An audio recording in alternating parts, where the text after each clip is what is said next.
Anyway, Kind of miss that. we might still be called misogynist and transphobic, but you ready to get to the next story or the last story for tonight? Yeah, let's just try to gender bend some people, right? Yeah. Yeah, New report suggests the games industry is failing LGBTQ players. Advocacy group GLAAD has won the numbers and they're not great. Meanwhile, they show a picture of Life is Strange True Colors when Alex and Stephanie were kissing. If you chose that path, I've known that representation in games mattered ever since that day in 1987 when I finished Metroid and discovered that. Okay, this is by the way, who wrote this? This is by Carolyn Petit. These are her words.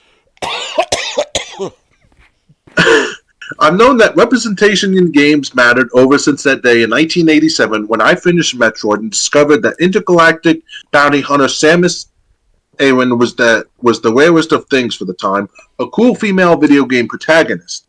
I love playing as Mario or Link or any intrepid hero, but I was particularly thrilled to see a game say that women can be heroes too. Now, with games a more important cultural force than ever, the influential media advocacy organization GLAAD has released its first ever in-depth report examining how games are doing in terms of LGBTQ representation. That was all me. The data strongly suggests that on one hand, games play an important role in the lives of many queer players, particularly queer youth, and the other that games are falling for short in terms of adequately representing and reaching these players. The report released today is packed with interesting and important statistics collected in partnership with the media data and analytics firm Nielsen, and you can see its entirety here. Among GLAAD's most striking findings is that 17% of active gamers identify as LGBTQ. That sounds a little high, to be honest. And yet, only a paltry 2% of games on major PC and console storefronts, PSN, Steam, and Nintendo eShop, and so on, are tagged as having LGBTQ content, suggesting that games which actually feature queer characters or storylines remain extremely rare. With big influential games like The Last of Us Part 2 and Apex Legends prominently featuring queer and trans characters, it's perhaps easy to feel like LGBTQ representation in games is more widespread than it actually is, when the reality may be that the industry is still falling well short of adequately reflecting the LGBTQ player base. Games are a refuge for many queer players. The data shows that many people who play games are queer, and that games often play a particularly important role in their lives. For many of them, in this period when hundreds of pieces of anti-LGBTQ legislation, please name one, are being introduced, games may be something of a safe haven. Yes, you're being treated like a third world class citizen, but video games make you escape that completely. Anyway, according to GLAAD, 55% of LGBTQ gamers who reside in states where such legislation has been proposed or passed say they feel more accepted in the gaming community than they do in general public areas where they live. 65% of players in these states say they depend on games to get through tough times, and a whopping 75% say that games allow them to express themselves in ways they don't feel comfortable doing so in the real world. I love how they go through the percentage because it would look like such a low number if they gave the actual numbers. hmm As a trans person who grew up with games and who has known many other queer and trans people for whom games have been a vital avenue of exploration and expression in a hostile world, I wasn't exactly surprised by this data, and yet seeing numbers asserting just how widespread such experience are is powerful and compelling. On a video call, I asked Blair Durkee, Associate Director of Gaming for GLAAD, about the perception that games are doing better on the LGBTQ representation front than they actually are. I think so much of our media is dominated by people who live in more progressive areas, she said, and they forget that there's a wide swath of the country that is still deep, deep in this anti-LGBTQ culture. There's a reason for that. That was one of the things that we tried to highlight with our stats, looking at LGBTQ gamers who live in more restrictive states that have passed or proposed anti-LGBTQ legislation versus LGBTQ gamers in other areas. Even as many LGBTQ players find opportunities for community and self-expression in games, They also remain at higher risk for harassment in gaming spaces, with 54% saying they experience harassment when playing online and 64% expressing discomfort about using voice chat in online games. Pause. I got what is did someone say a mean word to you? Was it because they were competing against you, or because you fit in the alphabet mafia? The alphabet mafia. Funny. The capitalist argument for better LGBTQ representation in games. Oh my god, this woman. Of course, GLAAD isn't just collecting this data because it's interesting. The organization hopes to encourage developers and studios to do more to reflect and represent LGBTQ players. A common argument I've heard for why games haven't made more effort to incorporate gay and trans characters and storylines is that developers or publishers may be afraid of alienating or driving away non-LGBTQ players. However, the data suggests that game developers are leaving money on the table as LGBTQ players gravitate towards games in which they conceive themselves reflected. I'll be rebutting that at the end of this article. Meanwhile, 60% of non-LGBTQ players say that playing as an LGBT character would make no difference in their decision to buy a game. The resistance toward LGBTQ content in games is waning, says the report's introduction, as each successive generation of gamers is more diverse and more open to seeing LGBTQ representation in their games. When I asked Durkee what she hopes the report might help to accomplish, she said that it's about changing the way the industry really thinks about our community. She references comments made by Dragon Age lead writer David Gator, who said that there's a percentage of the gaming population, like queer and trans players, which is already playing despite it being essentially uninvited, and the industry sees us as gravy, a nice extra, but not a group worth catering to directly. All this work that we've been doing over the last several years, Durkee said, has been aimed at changing that mentality. Our community is a huge percentage of the overall gaming population, nearly 1 in 5. Yeah, right. And if you're ignoring that community, you're doing it to your own detriment. There's much more to gain by being inclusive and by expanding your audience than by catering to the same old demographic over and over. So I want to pull up comments, and then I'll be happy to rip this person apart, this person's arguments. Hold on. Yeah, here we go. Okay, just let me get back to the comments. The top comments, anyway. Damn, how far down did I go? Wow. Okay, here we go.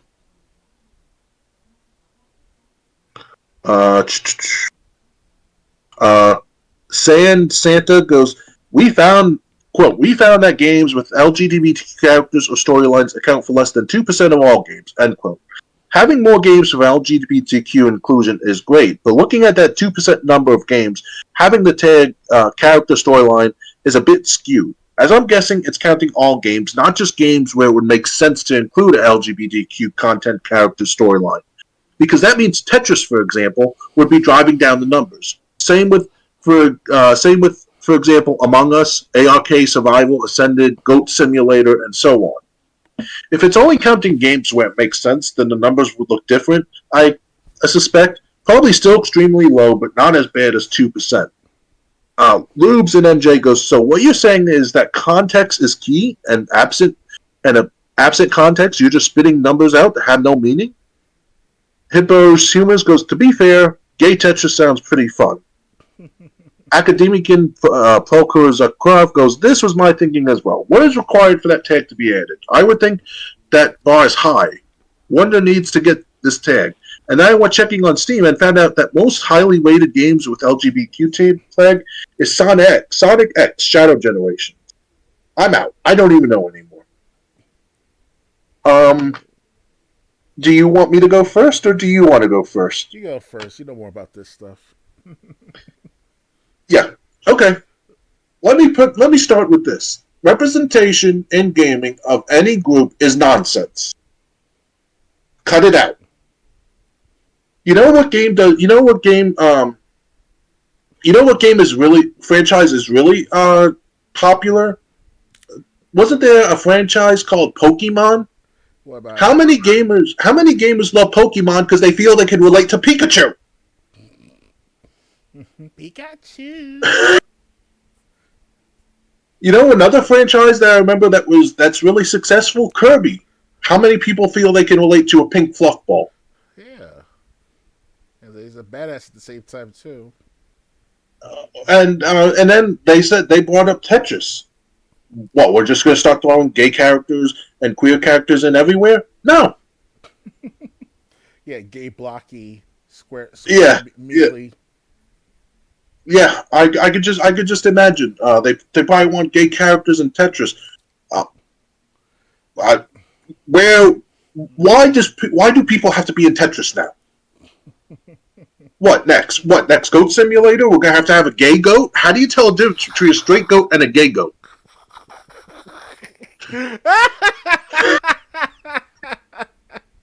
Goat Simulator queers version. I mean, yeah, you know, like and that one of the people, I forget his name, but he said it. It should be based on context, you know. And before anyone tries to say I'm transphobic or lesbian phobic or whatever, you know, I played Life is Strange before the storm. I played Life is Strange True Colors all the way through. Like In Life is Strange Before the Storm, Chloe and that blonde chick, I forgot her name. yeah, same She was here. the DA's daughter. Do you remember? I don't remember. I only went up to chapter 1 so far. Okay, well, of course. Anyway, they had a they had a relationship, lovers relationship, and then in Life is Strange True Colors, when you play as Alex, you can either choose her to go with Stephanie or choose her to date your brother's friend. And I chose Stephanie because of reasons, not just because it would be cool to see. Um, Oh yeah. and the thing is, I enjoyed both those games, but this whole representation nonsense has got to stop. Mm-hmm. And it's not just in video games. It's got to stop in movies. It's got to stop in TV shows. No one cares. You know what? Uh, I used to say, you know, to each their own. Whatever you want to do in your bedroom, whoever you want to screw in your bedroom, as long as they're at the age of consent, it's fine. Yeah, it's consent Leave it free. in the bedroom. No one wants to see. No one wants to go. No one wants to hear someone go, "I'm gay," and that's my identity. Mm-hmm. Okay, you know what? I can play that game. I'm straight. I'm a straight. I'm heterosexual. That's my identity. Now what victim mental? Now what victim circumstances can I bring up of how I've been unfairly treated? That you can't give Stacy Kiba at the time. That's But my dream. I'm serious. I'm serious. I'm so. The reason that me and other people are so sick of this shit is because of this diversity, equity, inclusion crap that really should be dead and buried. You know, you want to live your life, pick up a controller, play a game that you think you like because of the story or the gameplay or both, and play it and shut the hell up. I played many games where I wasn't represented in a way. Did that determine that did that um, hurt the experience I had? No. Of course not. And if I can say this, Like I said, I played go on. Pokemon. I played not to cut you off, but I wasn't done. I played Pokemon. I played Kirby. I played Life is Strange, which the three games in the first arc all had female leads. And I still had a fun time playing those games. Why do you think that was? Because of representation? Obviously not. Like I said, no one's playing Pokemon because they feel like they can relate to Pikachu. If they do, they need professional help. Doctor Games 101. What do Yeah, you want to say? I just want to say too, like as a black person, a black gamer, if you want to call me like that.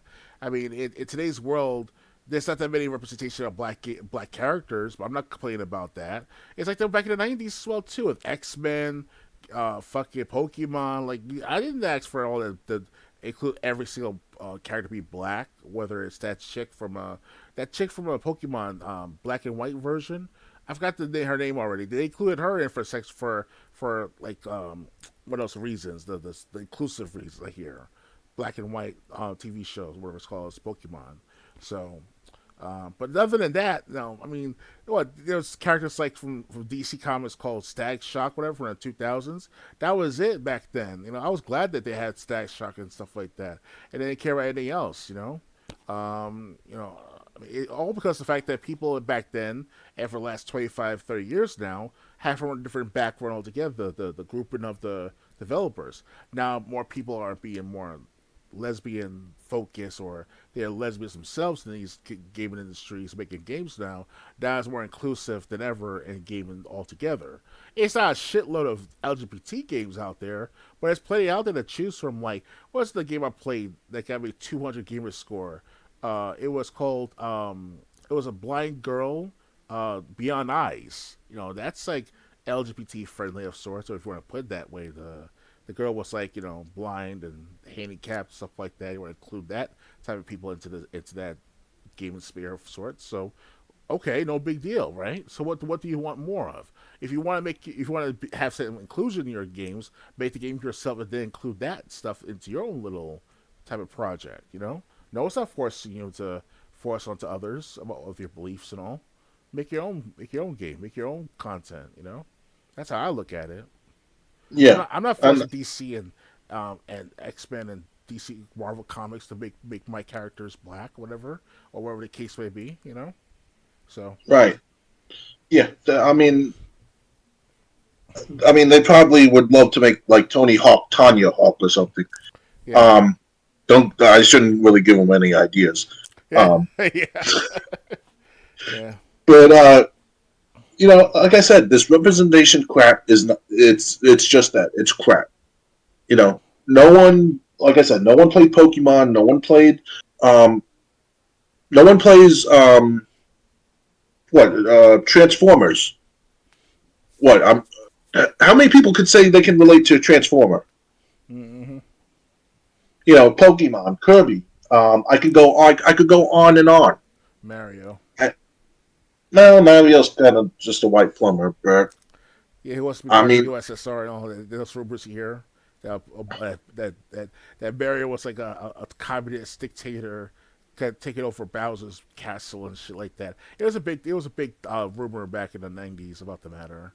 So yeah, but I mean, like, okay, another one, Donkey Kong Country. How many people feel they can relate to an ape?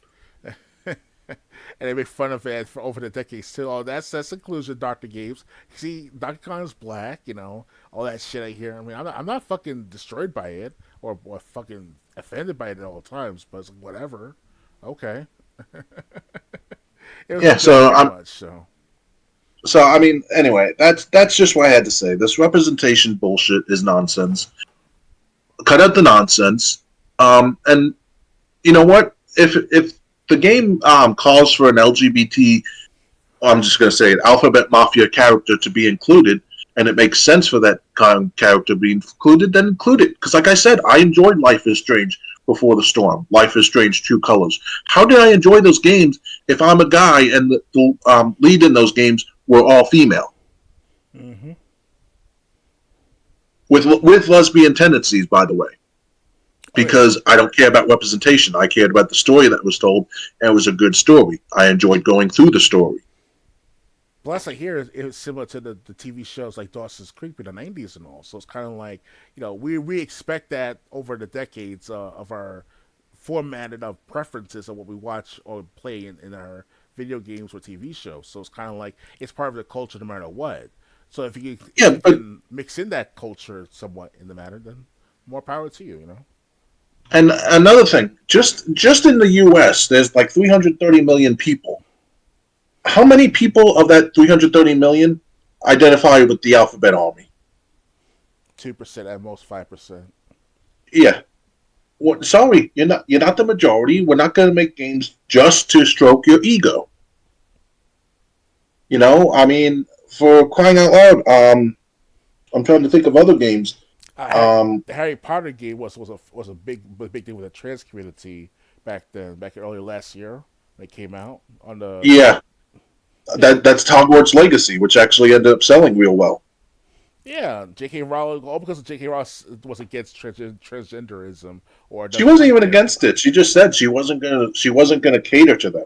Of course, yeah, something similar like that. Like it was not even that hard on the transgender community. She just it wasn't involved like that.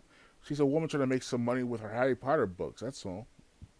Yeah. You know what? I can't play Rayman Legends anymore because I can't relate to Rayman. Yeah, I want to be the floaty head guy in Rayman. Yeah, yeah. And I pop like a balloon when I stick my ass on those spikes in the way. Yeah,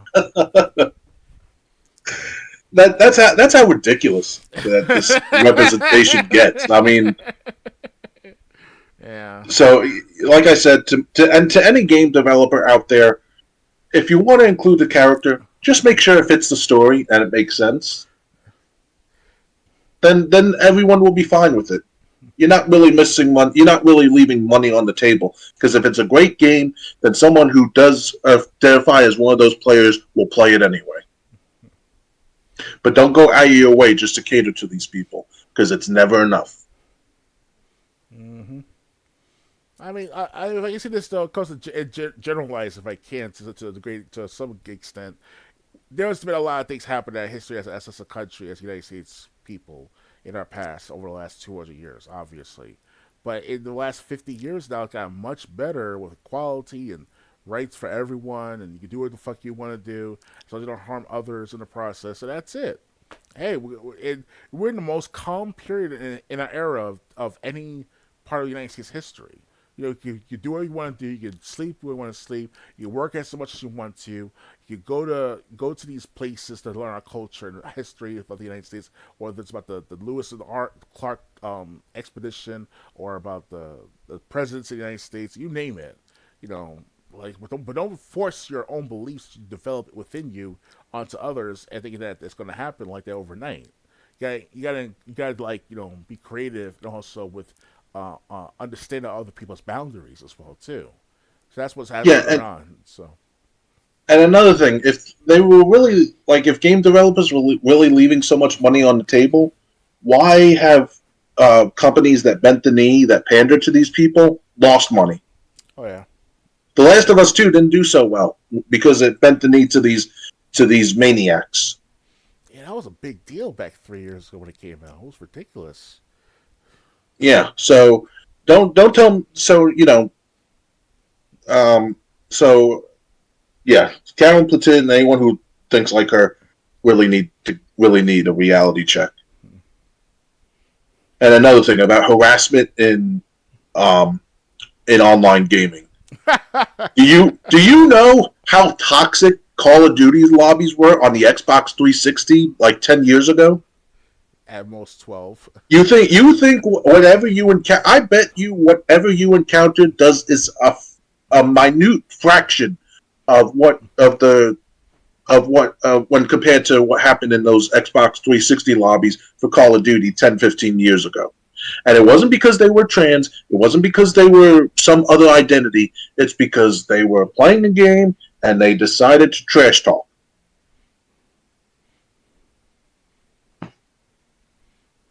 And most of the time So, it was just about niggers and Jews and Nazis. That's about it. so anyway, yeah. That's all I have to say. I hope you enjoyed this episode of the Let's Discuss Gaming podcast. This is going to be an interesting clip to upload to YouTube. I'm gonna Um, put this in that clip too.